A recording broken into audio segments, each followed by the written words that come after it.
পরে চলে যাচ্ছি, তোমরা দেখতে পাচ্ছ। ভিডিওটা পুরো লাস্ট পর্যন্ত দেখো, তোমরা দেখতে হবে।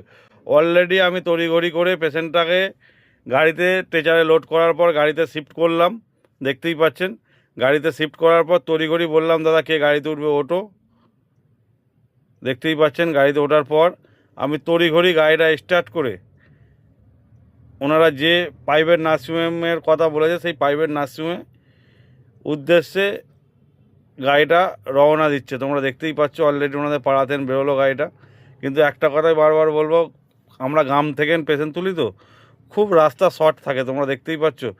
অলরেডি কেউ একজন বাইক রেখে চলে গেছে, কিন্তু দাদাভাই এতটাই ভালো মানবিক যে অ্যাম্বুলেন্সের আওয়াজ পেয়ে কিন্তু তড়িঘড়ি এসে বাইকটা সরিয়ে দিয়েছে। মানে এরকম মানসিকতার মানুষকে খুব কমই দেখতে পাওয়া যায়।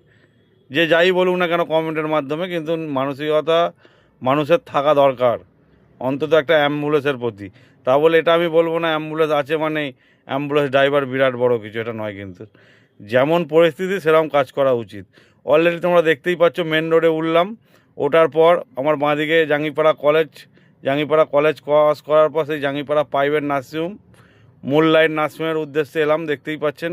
তড়িঘড়ি করে গাড়িটা ব্যাকে ঢোকাচ্ছি, মানে কতটা দ্রুত গতিতে ঢোকাচ্ছি তোমরা দেখে বুঝতেই পারছো যে পেশেন্টের কন্ডিশান কী। অলরেডি তোমরা দেখতেই পাচ্ছ পেশেন্টটাকে গাড়িতে নামানো চলছে। সেই মতো নামিয়ে তড়িঘড়ি ওনাদের যে এমার্জেন্সি আছে সেই এমার্জেন্সির উদ্দেশ্যে পৌঁছে দেওয়াটাই অ্যাম্বুলেন্স ড্রাইভার হিসাবে কর্তব্য। অলরেডি তোমরা দেখতেই পাচ্ছ এটাই তোমাদের প্রিয় এবং আমার ভালোবাসার ঘোষ অ্যাম্বুলেন্স 2404। অলরেডি দেখতেই পাচ্ছ, বলেছিলাম মূল লাইন নার্সিংহোমে, দেখতেই পাচ্ছেন মূল লাইন নার্সিংহোমে এখন আছি। যাদের মূল লাইন নার্সিংহোমের কন্ট্যাক্ট নাম্বার বা কোন ডাক্তার কখন বসে প্রয়োজন হবে, তোমরা অবশ্যই ভিডিওটা স্টপ করে স্ক্রিনশট করে কন্ট্যাক্ট নাম্বার বা সব কিছু দেখে নেবে। তোমাদেরকে বলেছিলাম যে কাজটা আমায় কোনো দিন করতে হয় না সেই কাজটা আজকে করতে হয়েছে, দেখেছো, মানুষের জন্য। হাফ প্যান্ট পরে, মানে কী বলবো, দাঁতটাও মাজিনি, ঘুমোচ্ছিলাম, সেরকম একটা পরিস্থিতিতে আমাকে চলে আসতে হয়েছে। পেশেন্টটাকে সুস্থভাবে টাইম মতন পৌঁছে দিতে পেরেছি। দাঁত মাজা হোক আর নাই হোক, এটা আমি গর্ববোধ করি। চলো, পেশেন্টটা সুস্থ থাক, ভালো থাক। অলরেডি চোখ মুখের অবস্থা দেখেছো, মানে চশমাটা আমি লজ্জায় খুলতে পারছি না, এরকম একটা কন্ডিশান। আর চশমাটা খুলে ফেললে চোখে দেখতে পাচ্ছি না, রোদ্দুরের এত পাওয়ার। কিছু করার নেই, মানুষকে বাঁচানোর জন্য মানুষ হয়ে এটা কর্তব্য, সেই কারণেই করলাম। হাফ প্যান্ট পরে ডিউটি করলাম।